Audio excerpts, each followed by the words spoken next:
السلام عليكم ورحمة الله وبركاته. فاكرين فؤاد المهندس الله يرحمه لما كان بيغني ويقول ريحة صواني مفحفاحة وكوستليتة مشوحة؟ ايه هي بقى الكوستليتة يا جماعة؟ اللي عارفها وشطورة كده تكتب لنا دلوقتي في الكومنتات. اما اللي مش عارف ايه هي حتة الكوستليتة ودي عبارة عن ايه، كملوا معايا الفيديو هنعرف مع بعض ايه هي الكوستليتة وهنعمل بيها حتة وصفة حلوة قوي. يلا بينا. هي دي بقى الكوستليتة يا جماعة، بالبلدي كده عند الجزار اسمها بيت الكلاوي. دي حتة لحمة على بعضها بتبقى فوق الريش في العجل. الجزار بيشفيها لك كده وبيقطعها لك بالشكل اللي انت شايفاه ده. اكتر شكل بيميز الكوستليتة الديل اللي في حتة اللحمة ده اللي بيبقى فيه نسبة الدسم اللي انت شايفاها، غير ان الانسجة بتاعتها بتبقى ناعمة جدا جدا يا جماعة، طرية بتشم النار تستوي. رخرة يا اختي غالية مش رخيصة. بس يلا دخلة عيد بقى، احنا ما نجيبهاش غير دخلة العيد مش اكتر من كده، يعني بنفرح نفسنا بيها. تعالوا الاول نشوف هنشوحها ازاي واوريكي في التشويح استوت وبقت زي العسل، وبعد كده نكمل بيها الوصفة بتاعتنا. حطيت كده معلقة زبدة على حتة ليا مفرومة، ما بستناش لما الليا تسيح، انا عايزة الليا تفضل حتت كده زي ما هي، لان انا لسه هشوح كمية الكوستليتة على مرتين. على فكرة الكمية اللي شفتيها بسم الله ما شاء الله كيلو، هي بتتقطع رفيع فبترمي كتير، وانا كمان القطعة بقطعها على 2 افترى مني اكتر عشان ترمي اكتر واكتر. عيد بقى يعني عايزينها ترمي معانا اكتر واكتر، فبقعد اشوح فيها كده. لو خدتي بالك في الاول خالص على قطعه اللي المفرومه ومعلقه الزبده حطيت ملح وفلفل اسود علشان تتشوح معانا صح، تكرمل كده وفي نفس الوقت ما تلزقش منك في الطاسه ابدا. بفضل بقى اشوح فيها على الجنب ده والجنب ده، وبعدين اطلع الجزء ده واحط الجزء اللي بعده. اوعي تحطيها فوق بعضها، لازم تبقى حتت جنب بعضها كده. في المرحله دي هي دي الكوستليته المشوحه، دي كده بنشوحها لغايه ما تستوي. والله يا جماعه تقليبه واتنين يا دوبك لونها يتحمر معاكي كده استوت، بقت قمر، استوت خلاص. بصوا ده كده الجزء التاني، وادي الكمية كلها شوحتها. الطبق ده اسمه بقى الكوستليت المشوحة، تتقدم كده بملح وفلفل اسود بس. طعم اللحمة حكاية، نسبة الدسم اللي فيها مع حتة اللي هي الضاني تديكي طعم في منتهى الجمال. تعالوا بقى نكملها ونعملها ايه، ورقة لحمة. باخد كده 3 بصلات كبار او 4 بصلات بقطعهم جوليان بالشكل ده، وانزل بيهم كده مطرح الكوستليته على طول واقلب بقى. تفتكروا يا جماعه مين فاكر بقيه الاغنيه؟ بقيه المقطع بتاع الاغنيه ده هو قال فيه السفره كان عليها ايه تاني؟ صواني مفحفحه وكوستليته مشوحه وايه، وقال حاجتين تانيين. مين فاكر قال ايه؟ طبعا انا عارفه كويس قوي، بس انا هختبركم بقى ونختبر الذكريات الجميله بتاعت زمان. حطيت على البصل ملح وفلفل اسود، وحطيت كمان بهارات لحمه، وحطي كباب صيني بديل حلو قوي قوي لجوزة الطيب. الناس اللي زي حالاتي كده بتحبش تحط جوزة الطيب في الاكل، البديل بتاعها الكباب الصيني، نفس التيست الرائع بتاعها.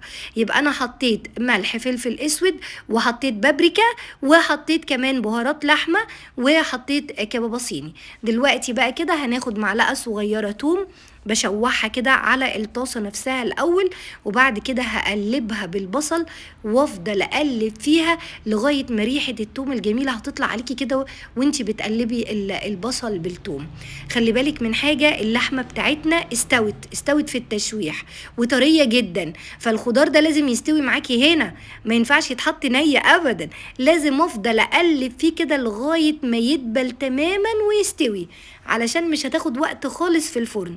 ده كده فلفل رومي اخضر واحمر، وبحطهم على بعض كده وافضل اقلب. بصي الاول الخضار هايش ازاي، ده كده اسمه الخضار كده صاحي لسه بيقرش.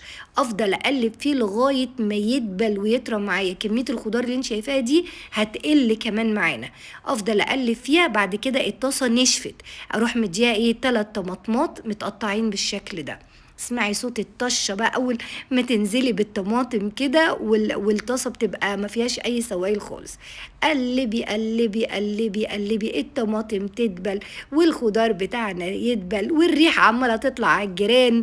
ونزلت بمعلقه صلصه كده، مش اكتر من كده، معلقه واحده بس، وافضل اقلب كله في بعضه بالشكل ده. طيب انا دلوقتي عايزه اسوي الخضار ده، فهحط حوالي كوبايتين ميه. وفي نفس الوقت ورقة اللحمة مش عايزاها ناشفة، أنا عايزة أعمل ورقة لحمة جوسي لوسي طرية كده، وفيها صوص حلو يتغمس وكمان يتحط على الرز أبو شعرية. نتبل بقى ملح، فلفل اسود، نفس التوابل اللي اتحطت على البصل هي اللي هتتحط على التخديعه بتاعتنا دي، ملح وفلفل اسود. وهنا بس زودت كمون وكزبره، وبحط برضو نفس الحكايه كبابه صيني وبهارات لحمه، وقلبي بقى كله كده في قلب بعضه. او لو عندك السبع بهارات يا ستي استغني عن كل ده، يلا انزلي بالسبع بهارات وكبري دماغك. الزياده بس هنا بنحط رشه سكر علشان تدي كده ايه تدعيمه حلوه لطعم التوابل بتاعتنا. بصي دي كده الكبابة الصيني، خليها عندك على طول في مطبخك. ودي بهارات اللحمة. وبعد كده نقلب بقى كله في بعضه. اهم حاجة عندي الخضار يدبل، بس الصلصة الحلوة دي ما تنشفش، لو لا قدر الله نشفت منك زودي شوية مية سخنة، مفيش اي مشكلة. بصوا الجمال والطعامة يا جماعة. يلا بينا بقى ايه نرص احلى ورقة لحمة. بجيب صينية وبحط فيها ورق الفويل، واحدة طول واحدة عرض، يعني بعمل ورق الفويل على علامة زائد. هعمل لك بقى ورقة لحمة عارفة تحطيها على العيد في سفرتك وتقولي كده بكل فخر، بكل فخر صنعت ايديا. دوقوا ورقة اللحمة دي على اصولها بتاعت زمان يا ولاد، وما تنسوش تقولوا لي تسلم ايديكي يا ماما. الف هنا وشفا ليكي وليهم يا رب. بصوا كده ادي ورق الفويل علامة زائد، وبعد كده بروح حاطه ورقة زبدة كده عشان تبقى عازل بين ورق الفويل ورقة اللحمة بتاعتنا. تمام كده. وبعد كده باخد كام حتة لحمة بس كده احطهم تحت الاول، عشان بس ما تبقاش اللحمة كلها فوق على الوش ويبقى كل اللي تحت خضار، كل اللي يجي ياكل فيها يلاقي كل اللي تحت خضار. لا يا ستي، نحط كده شوية تحت وبعدين انزلي بالخضار طري زي ما هو. ما تنسيش كلمة ايه؟ جوسي لوسي. بصوا كده اهو، شايفه الصوص الحلو ده؟ الصوص الحلو ده هتتخانقوا عليه يا جماعه. الصوص الحلو ده هتسيبوا اللحمه وتغمسوه والله بالعيش. انا عملت كده والله من جماله. وبعد كده هنزل باللحمه بتاعتنا الكوستليتا. الايه؟ كوستليتا مشوحه، هي دي.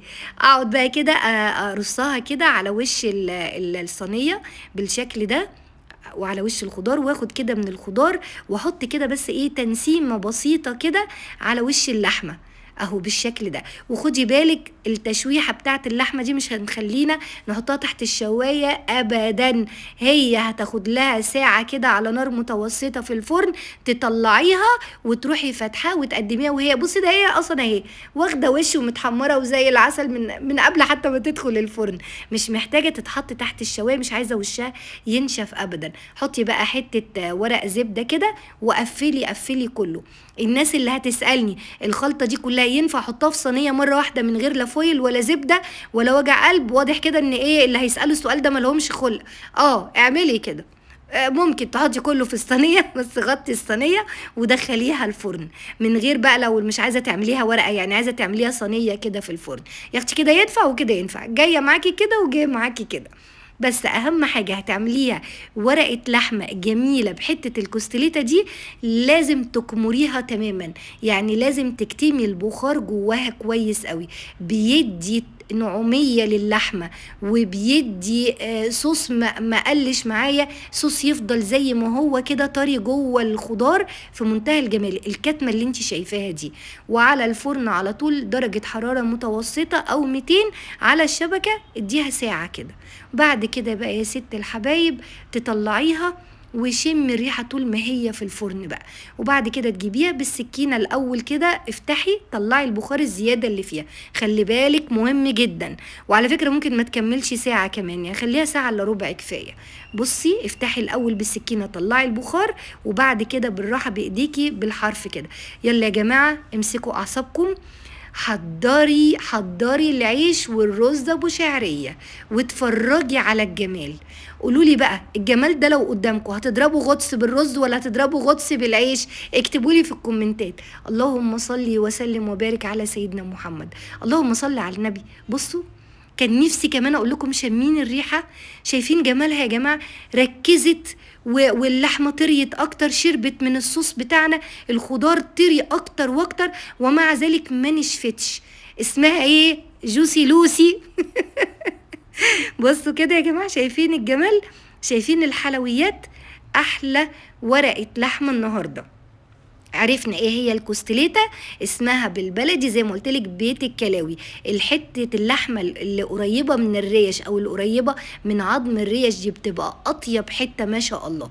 بصوا مش عارفه امسكها من السخونيه ومش مستحمله الشوكه. بصوا جمالها، شوفوا عايزه هم